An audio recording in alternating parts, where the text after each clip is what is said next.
Welcome to Get Solutions. This is your Lokesh. So in this session we are going to solve the third problem. So asked in the year 2010 June for section C. Okay, so in case ಏನಾದರೂ theoretical ಫಾರ್ಮಲ್ಲಿ ಏನಾದರೂ problems ಏನಾದರೂ ಕೊಟ್ಟರೆ, ಇದು ಒಂದೇ ಸಬ್ಜೆಕ್ಟಲ್ಲಿ ಅಲ್ಲ, ಯಾವುದೇ practical ಸಬ್ಜೆಕ್ಟಲ್ಲಿ theoretical ಫಾರ್ಮಲ್ಲಿ ಏನಾದರೂ ಪ್ರಾಬ್ಲಮ್ಸ್ ಏನಾದರೂ ಕೊಟ್ಟರೆ just you have to write down the given information. So ಪ್ರಾಬ್ಲಮ್ನ ನೋಡಿದ ತಕ್ಷಣ ಇದು ನಮಗೆ ಬರೋದಿಲ್ಲ ಅಂತ ಹೇಳ್ಬಿಟ್ಟು ಎಕ್ಸಾಮಲ್ಲೇ ಬಿಟ್ಬಿಡೋ ಸ್ಟೂಡೆಂಟ್ಸ್ ತುಂಬ ಜನ ಇದ್ದಾರೆ. ಸೊ ಪ್ರಾಬ್ಲಮ್ ಏನೇ ಕೊಟ್ಟು ಇಲ್ಲಿ ಫಸ್ಟ್ ಥಿಯರಿಟಿಕಲ್ ಇನ್ಫಾರ್ಮೇಷನ್ ಕೊಟ್ಟಿದ್ದಾರೆ ಅಂತ ಹೇಳಿದ್ರೆ ಒಂದು ಸಬ್ಜೆಕ್ಟಲ್ಲಿ ಅಥವಾ ಒಂದು ಚಾಪ್ಟರಲ್ಲಿ, so just you have to write down the given information, then 50% solution is solved, right? Okay, so ಇದನ್ನು ಯಾವ ಥರ ಸಾಲ್ವ್ ಮಾಡೋಣ ಅಂತ ಹೇಳ್ಬಿಟ್ಟು ನೋಡೋಣ. ನೋಡಿ, okay, see illustration 3. A company is faced with the problem of choosing between two mutually exclusive projects. So two mutually exclusive projects ಇದೆ ಅಂತೆ, ಅದರಲ್ಲಿ ಅದನ್ನು ಚೂಸ್ ಮಾಡ್ಕೊಳ್ಳೋದಕ್ಕೆ ಏನೋ ಪ್ರಾಬ್ಲಮ್ ಅಥವಾ ಇಶ್ಯೂಸ್ನ ಫೇಸ್ ಮಾಡ್ತಿದೆ ಅಂತ ಹೇಳ್ಬಿಟ್ಟು ಹೇಳ್ತಿದ್ದಾರೆ. Okay, so year mutually exclusive projects ಅಂತ ಹೇಳಿದ್ರೆ, ಸೊ ಎರಡರಲ್ಲಿ ಯಾವುದಾದ್ರೂ ಒಂದನ್ನು ಸೆಲೆಕ್ಟ್ ಮಾಡ್ಕೋಬೇಕು. ಫಾರ್ ಎಕ್ಸಾಂಪಲ್ 2 ಪ್ರಾಜೆಕ್ಟ್ಸ್ ಕೊಟ್ಟಿದ್ದಾರೆ ಅಂತ ಹೇಳಿದ್ರೆ, ಪ್ರಾಜೆಕ್ಟ್ ಎ ಬಿ ಅಂತ ಕೊಟ್ಟಿದ್ದಾರೆ ಅಂತ ಹೇಳಿದ್ರೆ, ಎನ ಸೆಲೆಕ್ಟ್ ಮಾಡಿದ್ರೆ ಬಿನ ಸೆಲೆಕ್ಟ್ ಮಾಡೋದಕ್ಕಾಗೋದಿಲ್ಲ, ಬಿನ ಸೆಲೆಕ್ಟ್ ಮಾಡಿದ್ರೆ ಎನ ಸೆಲೆಕ್ಟ್ ಮಾಡ್ಕೊಳ್ಳೋದಕ್ಕಾಗೋದಿಲ್ಲ. So that is the case. These are the mutually exclusive projects. So that's why the company is facing the issue in choosing the 2 mutually exclusive projects. So you have to recommend to the company to choose the best alternative, that is the best project based on the analysis.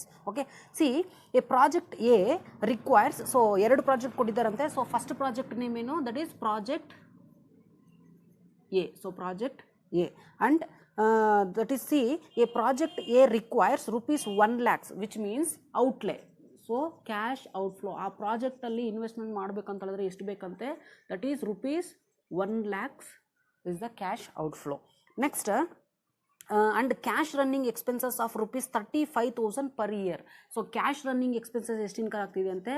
Cash running expense rupees 35,000 per year. So it is nothing but per annum ಅಂತ ಬರ್ಕೊಂಡಿದ್ದೀನಿ. Next, on the other hand project B. So second project name ಏನು ಕೊಟ್ಟಿದ್ದಾರೆ? That is project B. Okay, let's see the information regarding project B. So project B requires cash outlay of rupees 1,50,000.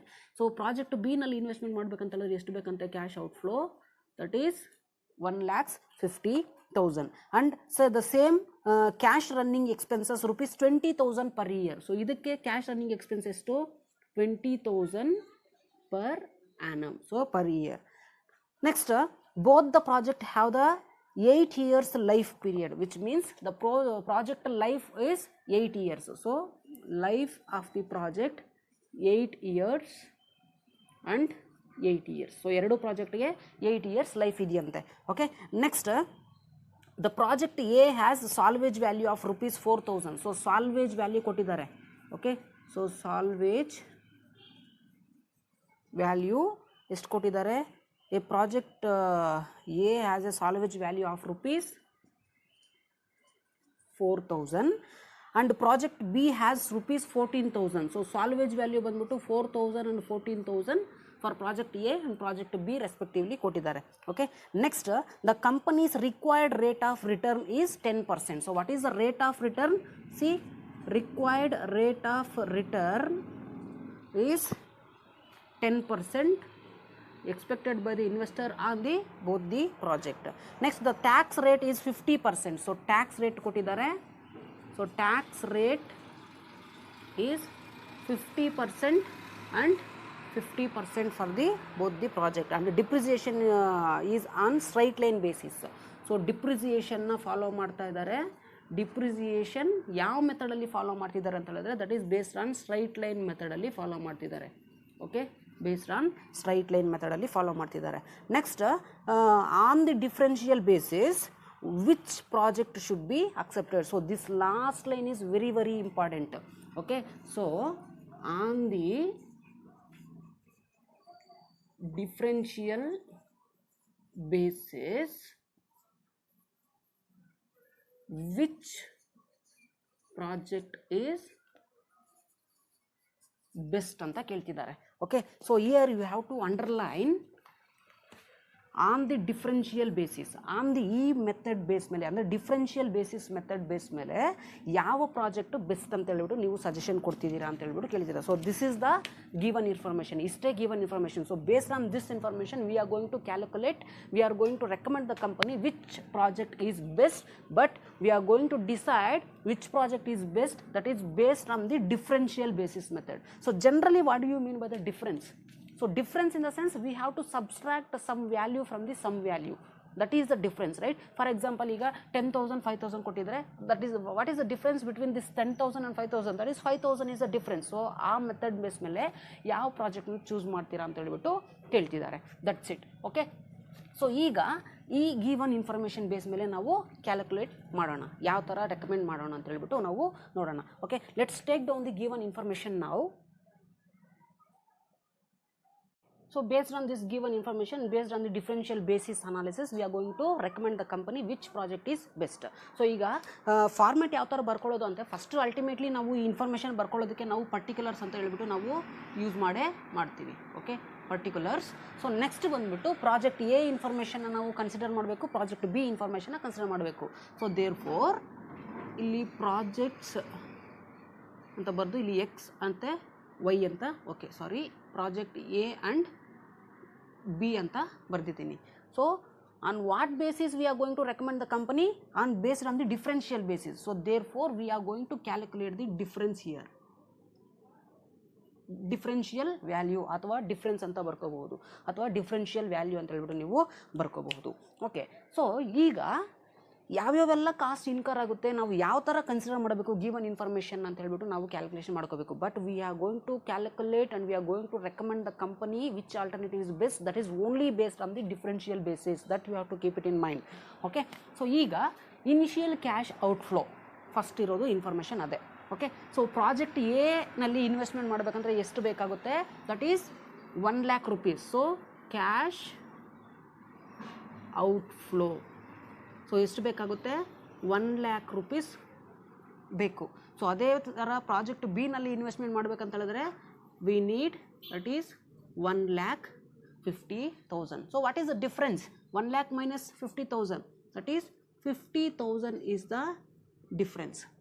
Okay, don't consider positive value or negative value. We are going to recommend based on the differential, difference amount ಎಷ್ಟಿದೆ ಅಂತ ಮಾತ್ರ ಬರ್ಕೊಳ್ಳಿ. Okay, so ಈ difference ಹೇಗೆ ಅಂತ ಹೇಳಿದ್ರೆ, for example ನೋಡಿ, project A ನಲ್ಲಿ ಇನ್ವೆಸ್ಟ್ಮೆಂಟ್ ಮಾಡಿದ್ರೆ 1,00,000 rupees ಬೇಕು, ಪ್ರಾಜೆಕ್ಟ್ ಬಿ ನಲ್ಲಿ ಇನ್ವೆಸ್ಟ್ಮೆಂಟ್ ಮಾಡಿದ್ರೆ 1,50,000 rupees ಬೇಕು. ಸೊ ಇಲ್ಲಿ ಅನಾಲಿಸಿಸ್ ಮಾಡೋದು ಯಾವ ಥರ ಅಂತ ಹೇಳಿದ್ರೆ, ಸಿ ಪ್ರಾಜೆಕ್ಟ್ ಎ ನಲ್ಲಿ ಏನಾದರೂ ಇನ್ವೆಸ್ಟ್ಮೆಂಟ್ ಮಾಡಿದ್ರೆ ನಮಗೆ 50,000 rupees ಸೇವ್ ಆಗುತ್ತೆ, 50,000 rupees ಸೇವ್ ಆಗುತ್ತೆ. ಬಿಕಾಸ್ ಪ್ರಾಜೆಕ್ಟ್ ಬಿ ನಲ್ಲಿ ಇನ್ವೆಸ್ಟ್ ಮಾಡಬೇಕಂದ್ರೆ 1,50,000 rupees ಬೇಕು. ಸೊ ಅದೇ ಥರ ಪ್ರಾಜೆಕ್ಟ್ ಬಿ ನಲ್ಲಿ ಇನ್ವೆಸ್ಟ್ಮೆಂಟ್ ಮಾಡಬೇಕಂದ್ರೆ ಎಕ್ಸಸ್ 50,000 rupees ನಾವು ಸ್ಪೆಂಡ್ ಮಾಡಬೇಕು by comparing A. That is the difference is, that difference is called as 50,000. Okay, so that is the differential value in case of initial cash outflow. Okay, so this is the general cash outflow, 50,000 difference ಬರುತ್ತೆ.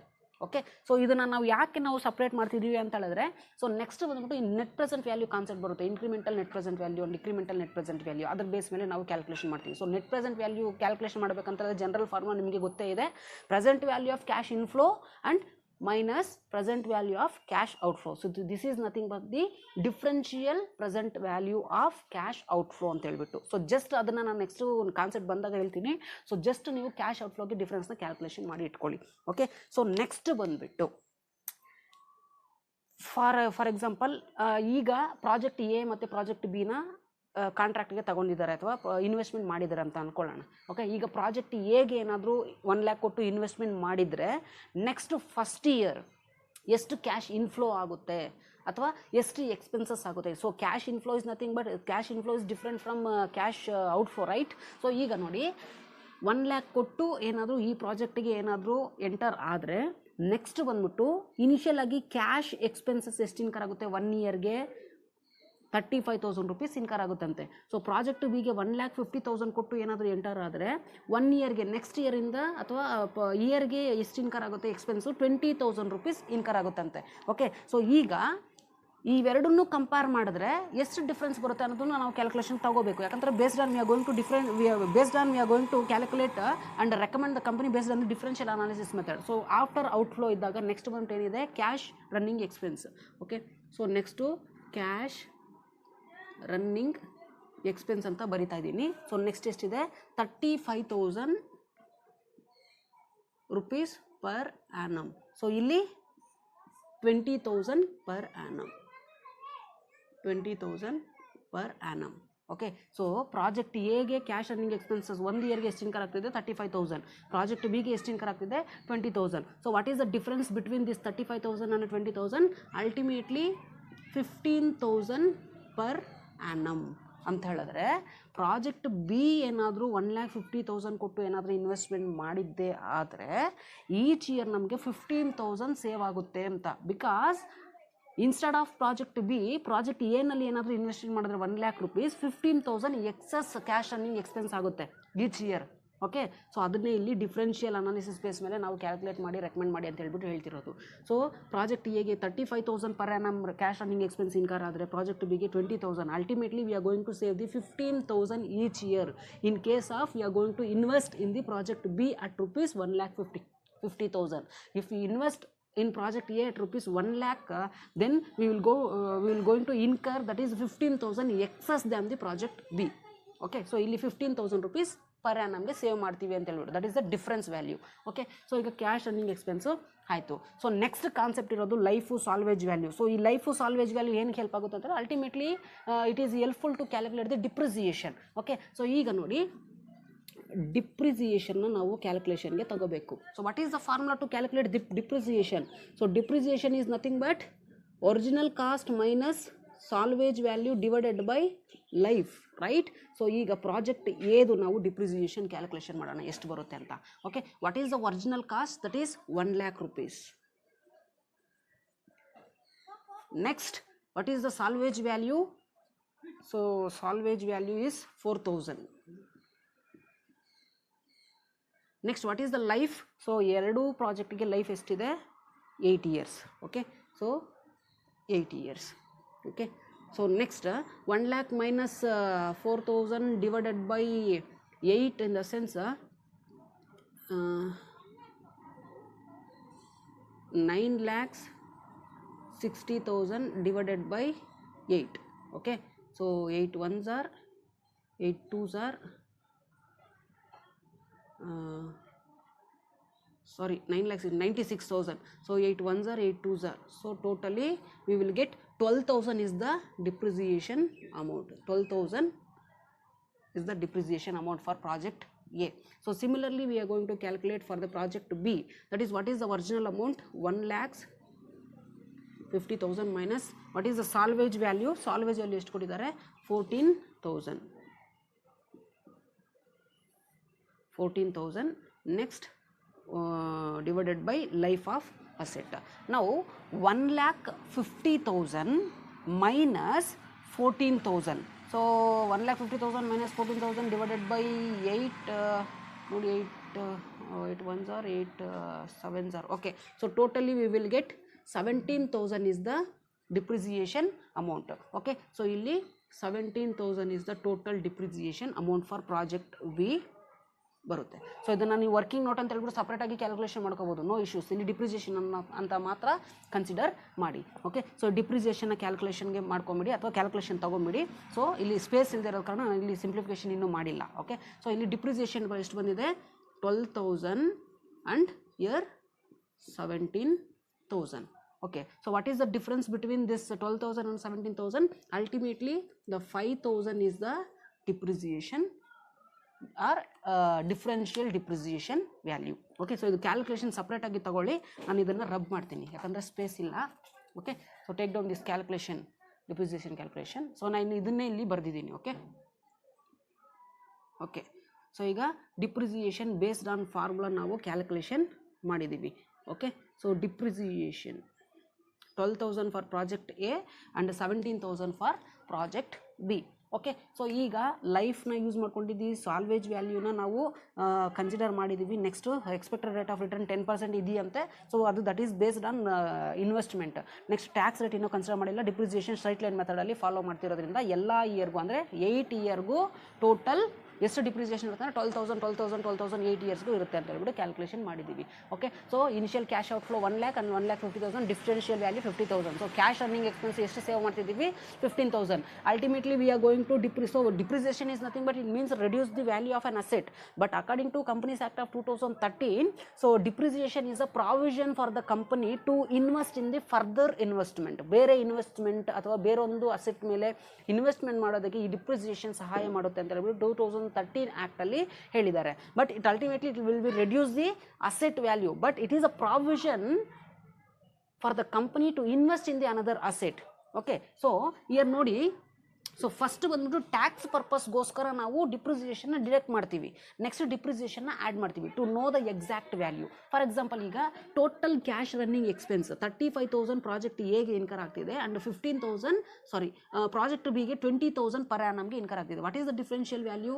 15,000 is the differential value. So ಈಗ depreciation based on the incremental method 12,000 project ಎಗೆ incur ಆಗ್ತಿದೆ, project ಬಿಗೆ 17,000 incur ಆಗ್ತಿದೆ. So the differential value is 5,000. So if you want to deduct the tax amount, then we are going to deduct the 15,000 minus 5,000. ಈ cash running expense ಏನು incur ಆಗ್ತಿದೆ ಅದರಲ್ಲಿ 5,000 deduct ಮಾಡ್ಕೋಬೇಕು. ಯಾಕಂದರೆ ನಾವು ಟ್ಯಾಕ್ಸ್ನ ಡಿಡಕ್ಟ್ ಮಾಡ್ಕೋಬೇಕಂದ್ರೆ first we have to, in order to reduce the burden of tax, we are going to deduct the depreciation, then we are going to add up the depreciation again. Okay, so ಈಗ remaining 10,000ನ ನಾವು ಏನಂತ ಕರಿಬಹುದು ಅಂತ ಹೇಳಿದ್ರೆ per annum. Remaining 10,000ನ ನಾವು savings ಅಂತ ಕರಿಬಹುದು, savings for the tax purpose. Okay, so ಈಗ ಟೋಟಲ್ ಸೇವಿಂಗ್ಸ್ ಬಂದಿದೆ. ಸೊ ಈಗ ಟೋಟಲ್ ಸೇವಿಂಗ್ಸಲ್ಲಿ ನಾವು ಟ್ಯಾಕ್ಸ್ನ ನಾವು ಡಿಡಕ್ಟ್ ಮಾಡ್ತಿದ್ದೀವಿ. ಓಕೆ, ಸೊ ಟ್ಯಾಕ್ಸ್ನ ನಾವು ಡಿಡಕ್ಟ್ ಮಾಡ್ತಿದ್ದೀವಿ ಅಂತ ಹೇಳಿದ್ರೆ, ಸೊ ಇಲ್ಲಿ ಟೋಟಲ್ ಸೇವಿಂಗ್ಸ್ ಅನ್ನೋದನ್ನು ನೀವು ಕನ್ಫ್ಯೂಸ್ ಮಾಡ್ಕೋಬೇಡಿ. So that is the concept here. 35,000 project ಏನಲ್ಲಿ ಇನ್ವೆಸ್ಟ್ಮೆಂಟ್ ಏನಾದರೂ ಮಾಡ್ತೀವಿ ಅಂತ ಹೇಳಿದ್ರೆ, ಅಂದರೆ 35,000 ಕ್ಯಾಶ್ ರನ್ನಿಂಗ್ ಎಕ್ಸ್ಪೆನ್ಸ್ ಇನ್ಕರ್ ಆಗ್ತಿದೆ, ಪ್ರಾಜೆಕ್ಟ್ ಬಿಗೆ 20,000 ಕ್ಯಾಶ್ ರನ್ನಿಂಗ್ ಎಕ್ಸ್ಪೆನ್ಸ್ ಇನ್ಕರ್ ಆಗ್ತಿದೆ. ಸೊ 35,000 ಮೈನಸ್ 20,000 ಎಷ್ಟು ಸೇವ್ ಆಗ್ತಿದೆ? 15,000. ಈ 15,000 ಸೇವ್ ಆಗ್ತಿದೆ ಅಂತ ಹೇಳಿದ್ರೆ ಅದರಲ್ಲಿ ನಾವು ಡಿಪ್ರಿಸಿಯೇಷನ್ನ ರಿಮೂವ್ ಮಾಡಿದ್ರೆ ರಿಮೈನಿಂಗ್ 10,000 ಸೇವಿಂಗ್ಸ್ ಅಂತ. ಸೊ ದಟ್ಸ್ ವೈ ಇಲ್ಲಿ ನಾನು ಹೆಡ್ಡಿಂಗ್ ಕೊಟ್ಟಿರೋದು ಸೇವಿಂಗ್ಸ್ ಅಂತ. ಇಲ್ಲಾಂದರೆ ನಿಮಗೆ ಯಾವ ಥರ ಅರ್ಥ ಆಗುತ್ತೋ ಆ ಥರ ಬರ್ಕೋಬೋದು, ಬಟ್ ಕಾನ್ಸೆಪ್ಟ್ ಕ್ಲಾರಿಟಿ ತೊಗೊಂಡು ಮಾಡ್ಕೊಂಡು ಹೋಗಿ. So what is the tax percentage? That is 50% is the tax amount. So 50% ಎರಡಕ್ಕೂ ಅಪ್ಲೈ ಆಗುತ್ತೆ. ಸೊ 50% ಟ್ಯಾಕ್ಸ್ ಅಮೌಂಟ್ ಅಂತ ಹೇಳಿದ್ರೆ ದಟ್ ಈಸ್ 5,000ನ ನಾವು ಡಿಡಕ್ಟ್ ಮಾಡ್ತಿದ್ದೀವಿ. ಸೊ ರಿಮೈನಿಂಗ್ ಅಮೌಂಟ್ ಏನು? That is 5,000 is the savings after tax ಅಂತ ನಾವು ಕನ್ಸಿಡರ್ ಮಾಡ್ತೀವಿ. ಸೊ ಟ್ಯಾಕ್ಸ್ನ ಪೇ ಮಾಡಿದ್ದಾದಮೇಲೆ ಸೇವಿಂಗ್ಸ್ ಎಷ್ಟಿದೆ? 5,000 ಇದೆ. ಸೊ ಈಗ depreciation amount I already told that it is a provision for the company to invest in the another asset or invest in the another portfolio sector or invest in the another investment sector. So ಈಗ depreciation ನಾವು add ಮಾಡ್ತೀವಿ. So general ಆಗಿ ನಾವು net present value ಕ್ಯಾಲ್ಕುಲೇಷನ್ಗೆ depreciation add ಮಾಡ್ಕೊಂಡೆ ತಗೊಳ್ತೀವಿ. That is we are going to consider the cash flow after tax before depreciation. Cash flow after tax, this is the cash flow after tax, but before depreciation ಅಂದರೆ ಡಿಪ್ರಿಸಿಯೇಷನ್ನ ನಾವು consider ಮಾಡ್ತೀವಿ. ಲಾಸ್ಟಲ್ಲಿ net present value concept ಬರುತ್ತೆ, ಅದಕ್ಕೆ ನಾವು ಡಿಪ್ರಿಸಿಯೇಷನ್ನ consider ಮಾಡ್ತಿದ್ದೀವಿ ಅಂತ ಹೇಳ್ಬಿಟ್ಟು ನಾವು ಅಸಂಪ್ಷನ್ ಮಾಡ್ಕೋಬೋದು. ಇಲ್ಲ ಅಂತ ಹೇಳಿದ್ರೆ ಟ್ಯಾಕ್ಸ್ ಬರ್ಡನ್ಗೋಸ್ಕರ ಡಿಪ್ರಿಸಿಯೇಷನ್ನ ಫಸ್ಟ್ ಡಿಡಕ್ಟ್ ಮಾಡಿ ಟೋಟಲ್ ಸೇವಿಂಗ್ಸ್ನ ಕ್ಯಾಲ್ಕುಲೇಷನ್ ಮಾಡ್ಕೊಂಡಿದ್ದೀವಿ. So thereafter we are going to add the depreciation. So to know the net present value cash flow consider ಮಾಡಬೇಕಂದ್ರೆ ಡಿಪ್ರಿಸಿಯೇಷನ್ ಕನ್ಸಿಡರ್ ಮಾಡ್ತಿದ್ದೀವಿ. So what is the depreciation amount? It is 5,000. So ಈಗ ನಮಗೆ total net savings ಬಂದಿದೆ. ಅಂದರೆ ಇನ್ನೊಂದು investment ಮಾಡಬೇಕು ಅಂತ ಹೇಳಿದ್ರೆ, ಇನ್ನೊಂದು ಸೆಕ್ಟರಲ್ಲಿ ಇನ್ವೆಸ್ಟ್ಮೆಂಟ್ ಮಾಡಬೇಕಂತ ಹೇಳಿದ್ರೆ ಟೋಟಲ್ ನೆಟ್ ಸೇವಿಂಗ್ಸ್ ಎಷ್ಟಿದೆ? Net savings that is 10,000 is the total net savings.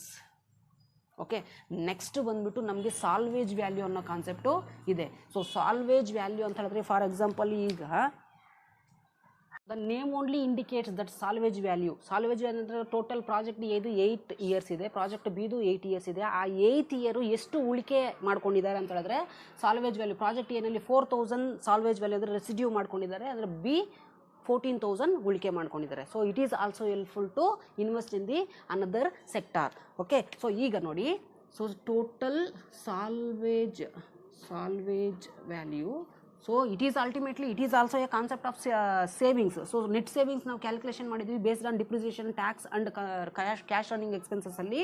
So ಈ ಕ್ಯಾಶ್ ರನ್ನಿಂಗ್ ಎಕ್ಸ್ಪೆನ್ಸಸ್ಸಲ್ಲಿ ಅಲ್ಟಿಮೇಟ್ಲಿ ನಾವು ಎಷ್ಟು ಸೇವ್ ಮಾಡ್ತೀವಿ, 10,000 ಸೇವ್ ಮಾಡ್ತೀವಿ, that is after depreciation.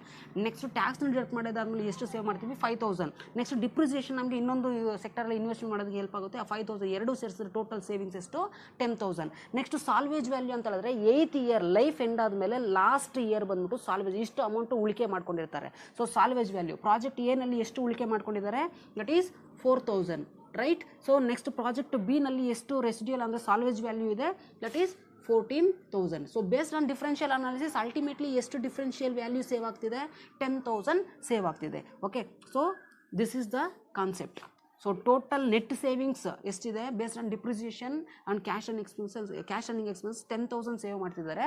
Ultimately last year ಅಂದರೆ salvage value, scrap value end of the year ಬರುತ್ತೆ. Okay, complete ಎಲ್ಲ ಇಯರ್ಗೂ ಬರೋದಿಲ್ಲ. ಸೊ ಈಗ ಒಂದು ಪ್ರಾಜೆಕ್ಟು 8 ಇಯರ್ಸ್ ಲೈಫ್ ಇದೆ ಅಂತ ಹೇಳಿದ್ರೆ ಎಲ್ಲ ಇಯರು ಸ್ಕ್ರ್ಯಾಪ್ ಆಗೋದಿಲ್ಲ, ಆಯಿತಾ. ಸೊ ಸ್ಕ್ರ್ಯಾಪ್ ವ್ಯಾಲ್ಯೂ ನಾವು ಯಾವಾಗ ಕನ್ಸಿಡರ್ ಮಾಡ್ತೀವಿ ಅಥವಾ ಸಾಲ್ವೇಜ್ ವ್ಯಾಲ್ಯೂ ಯಾವಾಗ ಕನ್ಸಿಡರ್ ಮಾಡ್ತೀವಿ ಅಂತ ಹೇಳಿದ್ರೆ end of the life 8th year consider ಮಾಡ್ತೀವಿ. ಇನ್ ಕೇಸ್ 10 ಇಯರ್ ಲೈಫ್ ಏನಾದರೂ ಇದ್ದರೆ 10th ಇಯರ್ ಮಾತ್ರ ಕನ್ಸಿಡರ್ ಮಾಡ್ತೀವಿ.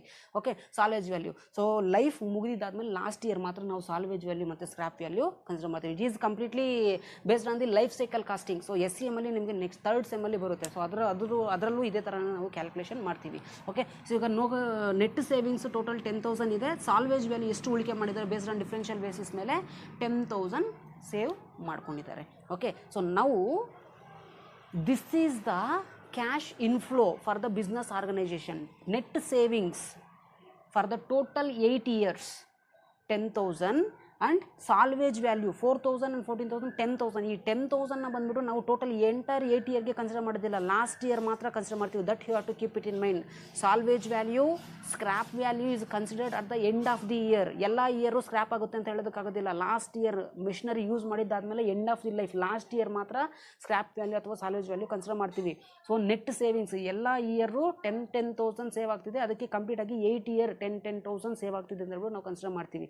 ಓಕೆ, ನಾವು this is the base for calculation of net present value.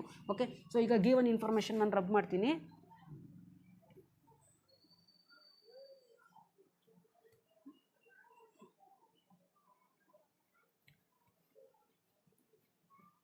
So work out ಮಾಡಿ ಕಾನ್ಸೆಪ್ಟು ಕ್ಲಿಯರಾಗಿ ಅರ್ಥ ಆಗುತ್ತೆ ನಿಮಗೆ.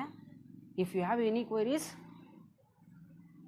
Please ask me. Okay, so ಈಗ ನೋಡಿ salvage value 4,000 project A, project B 14,000 ಇದೆ, ಡಿಫ್ರೆನ್ಷಿಯಲ್ ವ್ಯಾಲ್ಯೂ 10,000 ಇದೆ. ಓಕೆ, ಸೊ ನೆಕ್ಸ್ಟ್ ಈಗ ನಾವು ನೆಟ್ ಪ್ರೆಸೆಂಟ್ ವ್ಯಾಲ್ಯೂ ಬೇಸ್ ಮೇಲೆ ನಾವು ಏನಾದರೂ ಕ್ಯಾಲ್ಕುಲೇಷನ್ ಮಾಡ್ಕೋಬೇಕು ಅಂತ ಹೇಳಿದ್ರೆ, ಓಕೆ, ಸೊ ಈಗ total see that is the particulars column.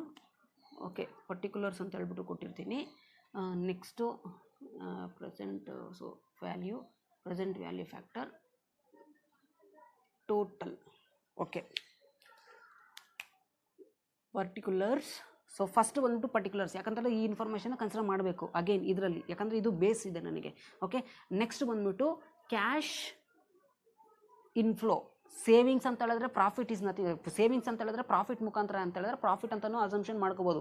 Savings ಅಂತ ಹೇಳಿದ್ರೆ ಕ್ಯಾಶ್ ಇನ್ಫ್ಲೋ ಆಗ್ತಿದೆ, ಈಚ್ ಇಯರ್ ಎಷ್ಟು ಇನ್ಫ್ಲೋ ಆಗ್ತಿದೆ, 10,000 ಇನ್ಫ್ಲೋ ಆಗ್ತಿದೆ. ನೆಕ್ಸ್ಟ್ ಸಾಲ್ವೇಜ್ ವ್ಯಾಲ್ಯೂ, ಯಾವ ಇಯರ್ ಸಾಲ್ವೇಜ್ ವ್ಯಾಲ್ಯೂ ಕನ್ಸಿಡರ್ ಮಾಡಬೇಕು, 10,000 ಅಂತ ಹೇಳಿದ್ರೆ 8th ಇಯರ್ ಮಾತ್ರ. ಓಕೆ, ಇದಕ್ಕೆ ಕ್ಯಾಶ್ ಇನ್ಫ್ಲೋ ಅಂತ ಕನ್ಸಿಡರ್ ಮಾಡ್ತಿದ್ದೀನಿ. Next values. Okay, cash inflow ಅಂತ ಹೇಳ್ಬಿಟ್ಟು ನಾನು ಕನ್ಸಿಡರ್ ಮಾಡ್ತೀನಿ. ಫಸ್ಟ್ ಯಾವುದಿದೆ base, net savings. Net savings or cash inflow from net savings ಅಂತ ಬರ್ಕೋಬೋದು. ಓಕೆ, ಸೊ ಎಷ್ಟಿದೆ, 10,000 per annum. So 10,000 per annum. So ಎಷ್ಟು ಇಯರ್ ಕನ್ಸಿಡರ್ ಮಾಡಬೇಕು, ಟೋಟಲ್ 8 ಇಯರ್ ಕನ್ಸಿಡರ್ ಮಾಡಬೇಕು. ಓಕೆ, ಸೊ ಅದನ್ನು ಬರ್ಕೊಳ್ಳಿ. Total net savings 10,000 8 year save ಆಗುತ್ತೆ ಅಂತ ಹೇಳ್ಬಿಟ್ಟು. ಯಾಕಂತಂದರೆ ಇಲ್ಲಿ ಕ್ಯಾಶ್ ರನ್ನಿಂಗ್ ಎಕ್ಸ್ಪೆನ್ಸ್ ಬೇಸ್ ಮೇಲೆ ನಾವು ಸೇವಿಂಗ್ಸ್ ಕ್ಯಾಲ್ಕುಲೇಷನ್ ಮಾಡಿದ್ದೀವಿ. Cash run expense per annum ಕೊಟ್ಟಿದ್ದಾರೆ, ಟೋಟಲ್ ಎಂಟರ್ 8 ಇಯರ್ಗೆ ಕೊಟ್ಟಿಲ್ಲ. Therefore this 10,000 will be applicable for total 8 years. ಅದಕ್ಕೆ 8 ಇಯರ್ ಅಂತ ಬರ್ಕೊಂಡಿದ್ದೀನಿ. ನೆಕ್ಸ್ಟ್ ಏನಿದೆ, ಸಾಲ್ವೇಜ್ ವ್ಯಾಲ್ಯೂಯಿಂದ ಸ್ವಲ್ಪ ಅಮೌಂಟು ಇದಿದೆ, ಉಳಿಕೆ ಆಗಿದೆ. Salvage value. So salvage value, so ಎಷ್ಟು ಉಳಿಕೆ ಆಗ್ತಿದೆ, 10,000. ಅಂದರೆ ಟೋಟಲ್ ಎಂಟೈರ್ 8 ಇಯರು 10,000 ಉಳಿಕೆ ಆಗ್ತಿಲ್ಲ, 8th ಇಯರ್ ಮಾತ್ರ ಉಳಿಕೆ ಆಗ್ತಿದೆ. ಅಂದರೆ 8th ಇಯರ್ಗೆ ಮಾತ್ರ ನಾವು ಕನ್ಸಿಡರ್ ಮಾಡಬೇಕು. ಸೊ ಈಗ ನಾವು ಏನು ಕನ್ಸಿಡರ್ ಮಾಡಬೇಕು ಅಂತ ಹೇಳಿದ್ರೆ, ಜನರಲ್ ಆಗಿ ನಾವು ಇನ್ಕ್ರಿಮೆಂಟಲ್ ಬೇಸ್ ಮೇಲೆ ನಾವು ಕ್ಯಾಲ್ಕುಲೇಷನ್ ಮಾಡ್ತಿದ್ದೀವಿ. ಸೊ ಇಲ್ಲಿ saving after that is a saving after tax and depreciation add ಮಾಡಿದ ಮೇಲೆ this is nothing but cash inflow after tax before depreciation. So ಈ cash inflow after tax before depreciation ಯಾವ ಕಾನ್ಸೆಪ್ಟಲ್ಲಿ ಬರುತ್ತೆ ಅಂತಂದ್ರೆ ultimately it is a net present value base ಮೇಲೆ. Cash outflow ಇದೆ, cash ಇನ್ಫ್ಲೋನ ಕ್ಯಾಲ್ಕುಲೇಷನ್ ಮಾಡಿದ್ದೀವಿ. So based on present value ಫ್ಯಾಕ್ಟರ್ನ ಅಪ್ಲೈ ಮಾಡಿದ್ರೆ ನಮಗೆ ಜನರಲ್ ಆಗಿ ಬರುತ್ತೆ. ಓಕೆ, ಸೊ ಈಗ ಪ್ರಾಬ್ಲಮ್ ನೋಡ್ಕೊಳ್ಳಿ. C the company required rate of return is 10%. So required rate of return is 10% is nothing but present value factor. So 10% ನಾವು present value factor ಅಂತ ಏನಾದರೂ ಅಸಂಪ್ಷನ್ ಮಾಡಿಕೊಂಡ್ರೆ, ಈ 10% ಪ್ರೆಸೆಂಟ್ ವ್ಯಾಲ್ಯೂ ಫ್ಯಾಕ್ಟರ್ನ ನಾವು ಅಸಂಪ್ಷನ್ ಮಾಡಿಕೊಂಡ್ರೆ ಈಗ ಟೋಟಲ್ 8 ಇಯರ್ ಇದೆ. ಸೊ 8 ಇಯರ್ಗೂ ನಾವು ಆನ್ಯುಟಿ ಫ್ಯಾಕ್ಟರ್ ಅಂದರೆ ಎಲ್ಲ ಇಯರ್ದು ಆ್ಯಡ್ ಮಾಡಿದ್ರೆ, ಫಾರ್ ಎಕ್ಸಾಂಪಲ್ ನೋಡಿ 10%ಗೆ ಪ್ರೆಸೆಂಟ್ ವ್ಯಾಲ್ಯೂ ಫ್ಯಾಕ್ಟರ್ ಯಾವ ಥರ ಕ್ಯಾಲ್ಕುಲೇಷನ್ ಮಾಡೋದು ನಾವು, 1 2 3 4 5 6 7 8 ಇಯರ್ ಇದೆ ಅಲ್ವಾ. ಸೊ 10% ಪ್ರೆಸೆಂಟ್ ವ್ಯಾಲ್ಯೂ ಫ್ಯಾಕ್ಟರ್ ಅಂತ ಹೇಳಿದ್ರೆ 1/1.10. ಓಕೆ, ಕ್ಯಾಲ್ಕುಲೇಷನ್ ಮಾಡೋದು present value factors 1/1.10.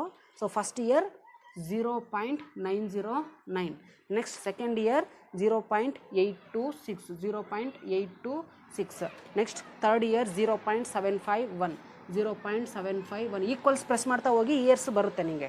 Next 0.683, next 0.621, next 0.564, next 0.513, next 0.467. So total 8 ಇಯರ್ದು ಪ್ರೆಸೆಂಟ್ ವ್ಯಾಲ್ಯೂ ಫ್ಯಾಕ್ಟರ್ಸ್ನ ನಾವು ಕ್ಯಾಲ್ಕುಲೇಷನ್ ಮಾಡ್ಕೊಂಡಿದ್ದೀವಿ. ಸೊ ಈಗ 10,000 ಪರ್ ಆ್ಯನಮ್ 8 ಇಯರ್ಗೆ ಕನ್ಸಿಡರ್ ಮಾಡಬೇಕಂತಂದರೆ ಈ 8 ಇಯರ್ಸ್ದು ನಾವು ಟೋಟಲ್ ಮಾಡಬೇಕು.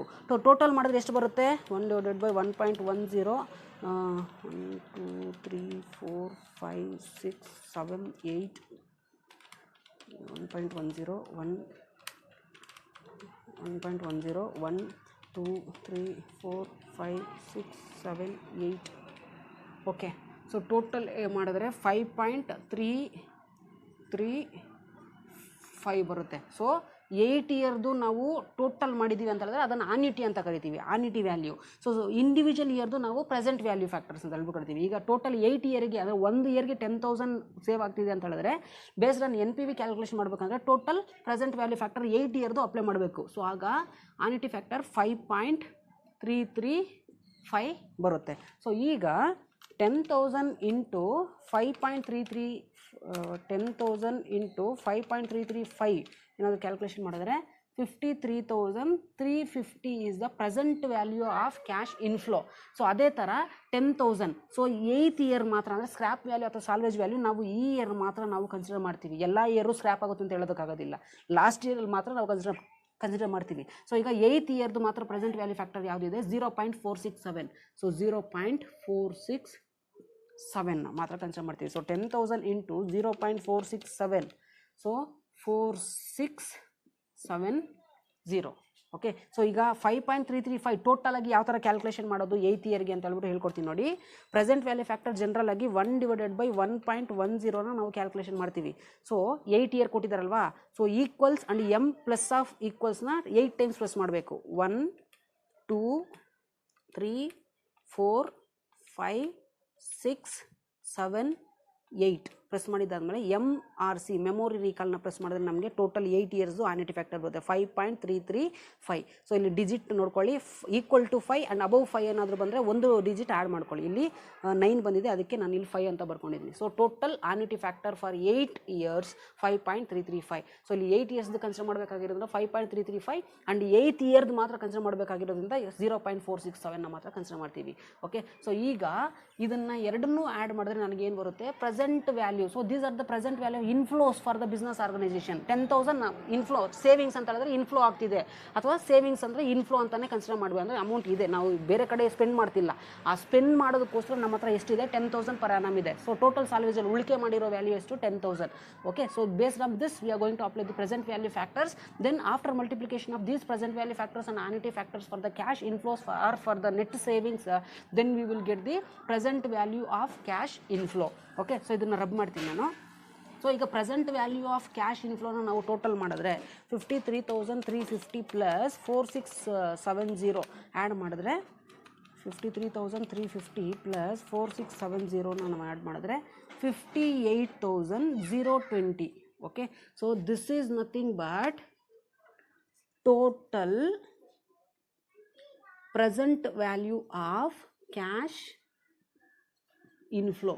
ಯಾವುದ್ರ ಬೇಸ್ ಮೇಲೆ, ಬೇಸ್ಡ್ ಆನ್ ಡಿಫ್ರೆನ್ಷಿಯಲ್ ಬೇಸ್ ಮೇಲೆ. ಸೊ ಎಲ್ಲ ಡಿಫ್ರೆನ್ಷಿಯಲ್ ವ್ಯಾಲ್ಯೂಸ್ ಬೇಸ್ ಮೇಲೆ ನಾವು ಕ್ಯಾಲ್ಕುಲೇಷನ್ ಮಾಡಿದ್ರಿಂದ ಇಲ್ಲಿ ಡಿಫ್ರೆನ್ಷಿಯಲ್ ಬೇಸಿಸ್ ಅಂತ ಕನ್ಸಿಡರ್ ಮಾಡಿ, no issue. Okay, so based on differential basis we will get the total present value of cash inflow 58,020.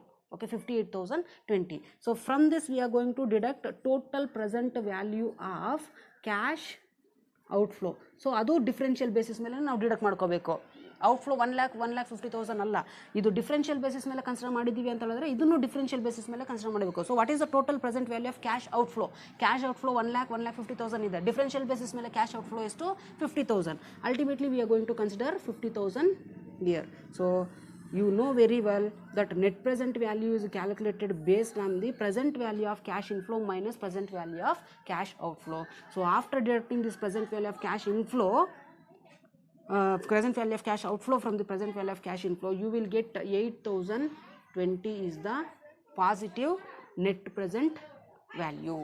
Okay, so positive net present value. So this is the way of calculating the net present value and solving the problem based on the differential value method. So ಈಗ question ನೋಡಿ ಏನು ಕೇಳಿದಾನೆ perfect ಆಗಿ ಅಂತ ಹೇಳ್ಬಿಟ್ಟು.